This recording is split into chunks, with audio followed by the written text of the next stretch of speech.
Afternoon, guys. I'm Logan from the Backwoodsman Institute. Today I'm going to be doing a little video on stalking through the woods, stalking your prey. That's the type of the hunting that me and my father like to do. I don't like being cooped up inside of a ground blind or up in a tree stand. I like freedom of movement, and there's a couple different ways where you can go about this. I'm going to be showing you my way and the way my father always taught me on how to do this, how to go through the woods, being all stealth-like, and just being quiet. That's how they used to hunt. That's how I like to hunt. So stay with me. Catch you in a bit. Alright, first let's talk about the basic movement through the woods. Alright, as you can see here, the woods is full of sticks, leaves, all different types of stuff. How I go about walking through the woods, and there's a couple different ways you can do it, but how I go about walking through the woods, my dad's always taught me, heel to toe. Pick your feet up, put it down heel to toe. Because you put it down at your heel, you have a very small impact. So let's say there's a stick right underneath it, and I put my heel right on top of that. Alright? A very small impact area. So if I can feel there's a stick, I can take my foot up, move it back, rotate it, kick it around a little bit, and put it down. Because one thing that gives the position away is that. Alright?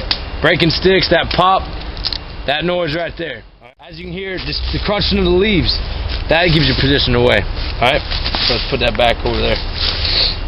So how I walk, heel to toe. And then if I can tell, let's put these real dry sticks right underneath that. So I'm walking through the woods, put my heel down, I can feel, oh wait, there's sticks right there. So I pick my foot back up, kick them out of the way, put my foot in underneath it. Alright, that's when I look down. You don't want to go through the woods looking down the whole time, because that's not what the objective is. You're trying to look for the game you're trying to get. And if that, so your eyes are up in the air, you don't want to be focused on the ground the whole time. So, heel to toe, and rock your weight forward. Alright? Another way they teach you, you can get taught or you can do, is toe to heel. Well, I don't like doing that, because once you've done your toe, look how my leg's positioned right now. I'm already committed to this step. If I lean back and I put down right here, oh, there's a stick, I put my foot back, or I can do it. It's a lot easier to control if you go heel to toe. Now, one thing I do use toe to heel method is if I'm going through like a real wet area and like a real marshy area. Alright, that'll prevent sloshing. Alright, so you can go heel to toe and set it down real easy. Walking through the woods is a really slow pace. You're trying to not be seen. Alright, what attracts the eye the most is movement. Alright, so even if you're camouflaged as all get out, if you go across something and they see you, that's it. Alright, you also want to try to stay in the shadows. You want to pick your path. When you're walking through the woods, you want to pick your path. You should be able to pick it like 5 yards ahead of you. Alright, so you can see, oh, I'm walking into a briar patch, I need to go right. Or there's a big stick right there, I don't want to hit that, so I need to go left, something like that. So you should be able to see what you're going to do before it gets to you. Alright, that's what the good hunter gets the mindset of. The good stalker, the one who still hunts. Alright, so I'm walking through the woods. What I always do is I find a tree. Let's say I'm squirrel hunting. This is a good topic because I love squirrel hunting. During the early fall, leaves are still green and squirrels are jumping all around the trees. Alright, this is a real good topic. What I do is I pick my cover. I'm going to turn you this way. So if I was walking to these trees, this is how I would go about it. Real slow, putting my feet down, rocking them forward. Alright, looking up, feet down, rocking forward. Just like that. They're going to crunch a little bit because these leaves are dry, but so be it. Alright, this brings me to a point right here. This underbrush right here, if you can see it, or let's say this tree right here, if I move any of this, makes my body look extremely huge now, because everyone can see these leaves moving around. So I want to bypass this. So now I got to go left. And I'm going to move from cover to cover. So to this tree, and I can go to that tree, and I pick another piece of tree up here. So I'd walk to this tree. And while I go to cover is one, if you're behind a solid object, they can't see you. If your head's picking out, it's a lot less that they can pick up on.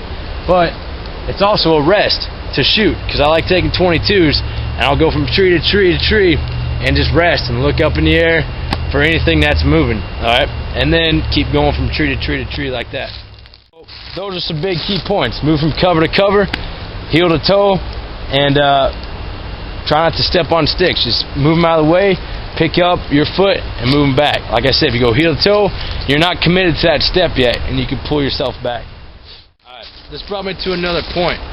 If I'm still hunting, and let's say I got my bow and it's early archery season, I'm walking through, if I think there might be something up there, I'll get myself situated. I'm walking, let's say I think something. It's really hard for me to shoot. It's not natural to shoot with my right leg forward because I'm a right-handed shooter.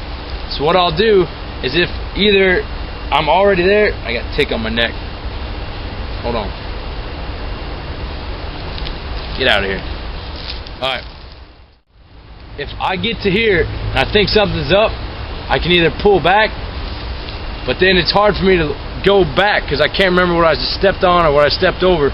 So what I'll do is I'll real slowly shift all my weight to my right leg and just pick up my left leg and put it down right next to it so my body's close, or I'll put it down in front so it's natural just like that. Alright, but usually I'll just put it down right next to it, and now I can take a more comfortable shot. Even though I'm squared up, I can take a more comfortable shot.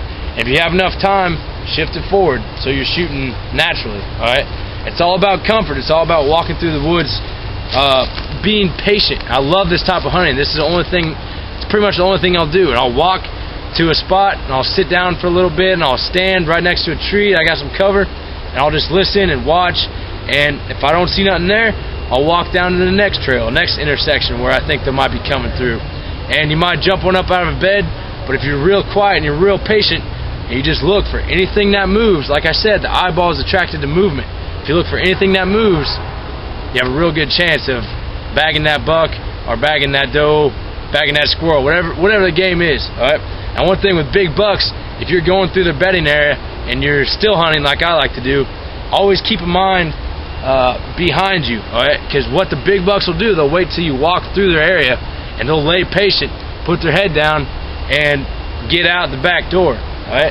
So just be mindful of that. Listen and stop every like 10 yards is what usually I do, especially when I'm squirrel hunting. I look around, just listen. Environment, be one with nature, if that makes sense to you, alright? Just put yourself in that environment and just listen to all your surroundings. You'll be surprised on how much you'll increase your odds of getting that game.